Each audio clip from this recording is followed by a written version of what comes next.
Hey everybody, you're on the GeekBox YouTube channel. Today I will tell you how to delete Samsung Smart TV apps. Let's go. Open smarthub.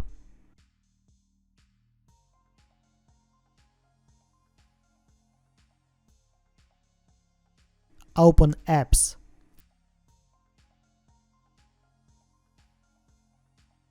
Settings.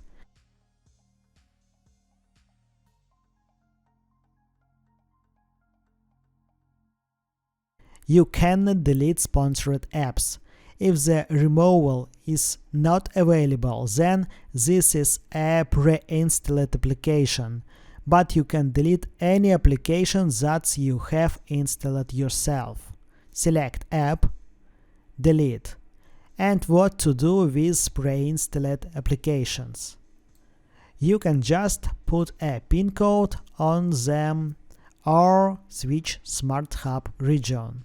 That's it. Now you know how to delete Samsung Smart TV apps.